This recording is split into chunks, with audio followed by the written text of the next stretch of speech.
This is the FCTO Daily Forex News Report for the 10th of April 2013. Chinese trade data signals a recovery is on track amid increasing debt worries. According to the data released overnight, China recorded a mild trade deficit of $0.9 billion in March, driven by a surge in imports of 14.1% year-on-year, which could dispel concerns over weak domestic demand.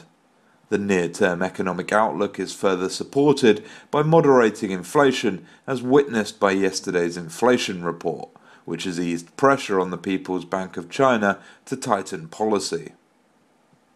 Nonetheless, Chinese debt worries are moving higher on the agenda.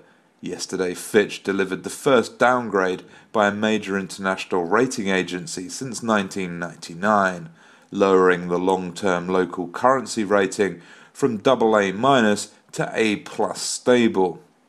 The foreign currency rating was affirmed at A+, being underpinned by the country's vast reserves.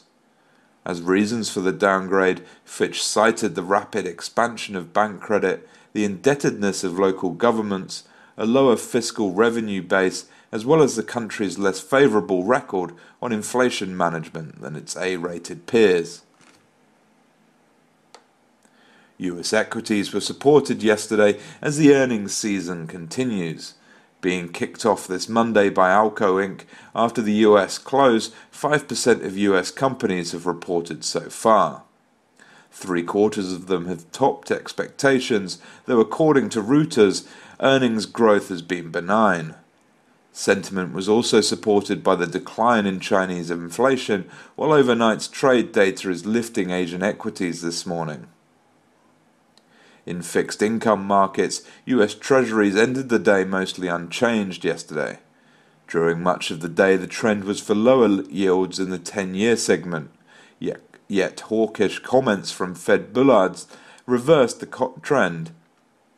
Commenting in an interview on CNBC on the outlook for quantitative easing, the Federal Open Market Committee member said that he is willing to look past last week's downbeat jobs report, potentially opening the door for a winding down of the Fed's bond buying program in small increments. In the FX market, US dollar Japanese yen continues to hover just below the 100 level, where hedging of the option contracts could be acting as a temporary barrier to the yen's further slide. Meanwhile, euro yen has broken above 130, reaching the highest level since early 2010. Recent spread tightening on the European bond market justifies euro-US dollar at current levels, and with trading accounts most likely still fairly short, potential remains for a further correction higher. We forecast 1.33 over the coming months.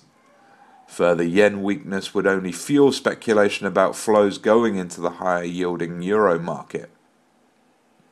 Tonight's Federal Open Market Committee meeting minutes will provide an insight into the review of the quantitative easing program. This should give us a clearer picture of what the Fed is looking for as a condition to scale back asset purchases. The latest payroll reports have pushed the theme a bit off the agenda, but it will likely rise again during the summer, as we expect payroll growth to stay close to the 200,000 per month pace in the coming months. We look for the Fed to start tapering off purchases around September-October. Fed's lockout will speak today, and this morning we get industrial production for Italy and France for February. Given the downbeat PMI data, we do not expect cheerful news.